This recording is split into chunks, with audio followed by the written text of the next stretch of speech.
आपने 12वीं कर ली है और अमेरिका जाने का आपका सपना है और अगस्त और सितंबर में आप जाना चाहते हैं, फाइलिंग करवाना चाहते हैं, वीजा लेना चाहते हैं, तो वेस्टर्न ओवरसीज आपके लिए ऑप्शन लेकर आया है। लेकिन ऑप्शन से पहले सुनिए क्या कुछ तब्दीलियां हैं, क्या कुछ आपके लिए जरूरी है, और वो बच्चे जो पहली बार अपनी फाइलिंग करवाने जा रहे हैं, क्यों एक प्रोफेशनल इमिग्रेशन ऑफिसर का या फिर एक कंपनी का होना जरूरी है यहाँ पर, उन चीजों को लेकर आज खुलकर बातचीत करेंगे। जसलीन जी हमारे साथ जुड़ी हैं फिर से, वेस्टर्न ओवरसीज के कंट्री हेड हैं, ये मैनेजर हैं। बहुत बहुत स्वागत करता हूं ma'am. Thank you so much sir. आज हम मैम फिर से यूएसए के बारे में बातचीत करेंगे। पहले भी आपने तमाम सवालों के जवाब बड़े ही आसानी से दिए और बहुत ही डिटेल में दिए, लोगों ने उस वीडियो को काफी ज्यादा लाइक भी किया है।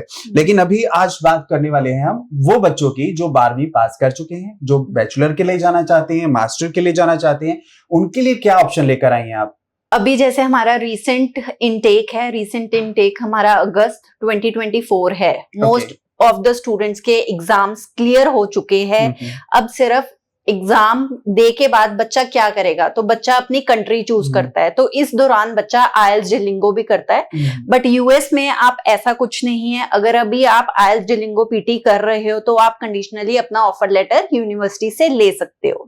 सेकंड, इसमें जो एकेडमिक रिक्वायरमेंट है आपको दूसरी यूनिवर्सिटीज में काफी ज्यादा है कंट्रीज में। इसमें आपको 60% आपका रिसेंट पास आउट होना चाहिए। अगर आपके आइल्स 5.5 है, नॉट लेस देन 5 है, तब भी आपको यूएस एडमिशन देता है बैचलर डिग्री के लिए। यूएस एक ऐसी कंट्री है जो आपके नो बैंड दिस नहीं देखता, वो सिर्फ देखता है कि आपका ओवरऑल स्कोर कितना है। तो ये यूएस की एक खासियत है। अगर बच्चा ना कई बार बड़ी जगह से आता है कि मैम मेरे तो 5 है, 5.5 है, तो मैं यूएस तो जा ही नहीं सकता है, एक मिथ बन चुका है। बट ये मिथ नहीं है। बच्चा इजीली, अगर किसी के 5.5 है तो बच्चा इजीली अपनी बैचलर के लिए अप्लाई कर सकता है। उसके +2 में एटलीस्ट 60% मार्क्स होने चाहिए। सेकेंड, इस चीज में करूंगी, अगर बच्चा नॉन मेडिकल स्ट्रीम का है या बच्चा कॉमर्स स्ट्रीम का है, अगर बच्चे ने सोचता है कि मैंने अपनी फील्ड चेंज करनी है, तो यूएस इतनी फ्लेक्सिबल है कि बच्चा किसी भी स्ट्रीम में एडमिशन ले सकता है। इनफैक्ट उसको ये पता होना चाहिए कि अगर वो कोर्स करने जा रहा है उसकी क्या वैल्यू है, क्या उसमें पढ़ना चाहता है। क्योंकि जो आपका एम्बेसी ऑफिसर है वो सिर्फ इस चीज पर फोकस करता है कि बच्चा क्या पढ़ना चाहता है आगे। तो इसलिए यूएस में ना आपको अपने परसेंटेज के ऊपर कोई वो है कि मेरे 70, 80 या मेरे 55 है। 55 पर हम एसोसिएट डिग्री प्रोवाइड करते हैं। ठीक है, वो भी बच्चा जा सकता है +2 के बाद। बट मोस्टली बच्चे बैचलर के लिए अप्लाई करते हैं क्योंकि यूएस में जो बैचलर डिग्री है वो 4 इयर्स की है। आप कह रही हैं रेलेवेंसी फैक्टर नहीं है यहाँ हाँ पर। जी। फिर यूएसए डॉक्यूमेंटेशन पर ज्यादा फोकस करता है, इंटरव्यू पर फोकस करता है। हाँ, इस चीज में ना आपको इंटरव्यू, आपका इतना कॉन्फिडेंस लेवल आपका इतना अच्छा होना चाहिए। अगर आप कोई नॉन मेडिकल स्टूडेंट हो, आप बिजनेस जाना चाहिए हो, आपका मोटिव होना चाहिए कि why you have chosen your business as a subject. इस चीज का जो आपका गैप का एक्टिविटी है या आपको अपनी स्ट्रीम चेंज करनी है, इस चीज में वेस्टर्न ओवरसीज आपको पूरी गाइड करता है। हमारे पास एक इंटरव्यू टीम है जो आपको एक्सपर्ट्स है इंटरव्यू के, आपको टाइम टू टाइम वो गाइड करते हैं कि आपने एम्बेसी इंटरव्यू कैसे क्रैक करनी है। और रिफ्यूजल केस है, ठीक है, बच्चे ने 12वीं पास कर ली है, मार्क्स भी ठीक ठाक हैं, जो आप क्राइटेरिया बता रही वो भी है। कई बार क्या होता है कि सही गाइडेंस नहीं मिलता तो रिफ्यूजल आ जाता है।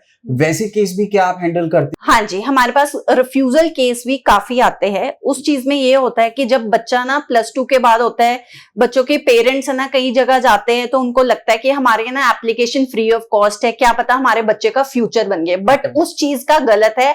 आप जब भी अपने स्टूडेंट्स के लिए, अपने बच्चों के लिए आगे की स्टडी देखना चाहते हो तो एक सर्टिफाइड इमिग्रेशन के पास ही जाओ, जहां आपको अपनी जो प्रोफाइल के अकॉर्डिंग में है उसमें बेस्ट इंफॉर्मेशन दी जाए। और स्टेम सिस्टम क्या है मैम? ये आपने बड़ी अच्छी बात पूछी। यूएस में ना मोस्टली बच्चा सोचता है कि मैं स्टेम कोर्सेज में जाऊं। स्टेम कोर्सेज सर इसलिए यूएस में है क्योंकि उसमें आपको जो वर्क राइट है उसमें आपको 3 इयर्स का वर्क राइट मिलता है।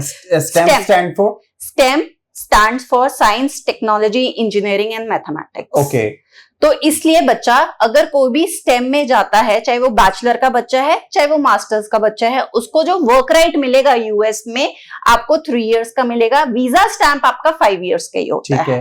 ओके, तो आपने ये चीजें बताई हैं, लेकिन सवाल यही है, ठीक है, बच्चा चला गया वहां पर, सेटल हो गया, जो आपने फीस बताई है वो भी बच्चा वहां पर दे रहा है, लेकिन वर्क राइट क्या है वहां पर, बच्चा किस तरीके से सेटल हो सकता है, और अमेरिका बेहतर ऑप्शन क्यों? इस चीज में मैं आपको ये कह सकती हूँ, अगर बच्चा जाके बहुत सारे स्टूडेंट्स अपनी है ना यूनिवर्सिटी चेंज करवा लेते हैं, तब बच्चों को वर्क राइट में प्रॉब्लम आती है। अगर बच्चा जिस यूनिवर्सिटी में उसको वीजा लगा है उसी यूनिवर्सिटी में जाएगा तो कभी भी वहां की गवर्नमेंट आपको वर्क वीजा देने से डिनाई नहीं करती।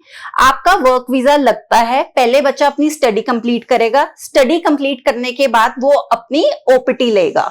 जैसे ही बच्चा अपनी ओपीटी करेगा उसके बाद वो अपना वर्क वीजा के लिए डालेगा, जो H1B वीजा है।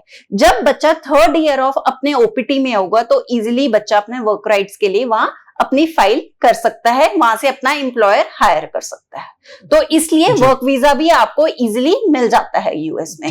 ठीक है, जो बच्चे 12वीं करके आपके पास आ रहे हैं, आप उन्हें क्या कहोगे, क्या तैयारी करें, क्या प्रिपरेशन करके हमारे पास आ जाएं और पहले टाइम में आपका वीजा लग जाए? देखो, प्रिपरेशन की बात करें, हम तो बच्चे को ये गाइड करेंगे, हमारे पास पहले आइल्स करो। आइल्स में भी आपको इतना कॉन्फिडेंस आ जाएगा कि बच्चे, उसके बाद हमारे टीम है यहाँ जो आपकी प्रोफाइल बिल्डिंग करती है, जिसमें बच्चे को पूरा प्रॉपर गाइड किया जाता है कि बच्चा कौन सा कोर्स जाएगा और बच्चे को ये कोर्स क्यों लेना चाहिए। बिल्कुल, बहुत बहुत धन्यवाद आपका। जसलीन जी हमारे साथ जुड़ी थी, जो फिलहाल कंट्री मैनेजर हैं यूएसए के, और आपको बताया 12वीं कर ली है, घबराइए नहीं, बैचलर के लिए जाइए, मास्टर के लिए जाइए, फिर भी कोई सवाल है तो आइए मिलिए जसलीन जी से, वेस्टर्न ओवरसीज के चंडीगढ़ वाले ऑफिस में। नमस्कार।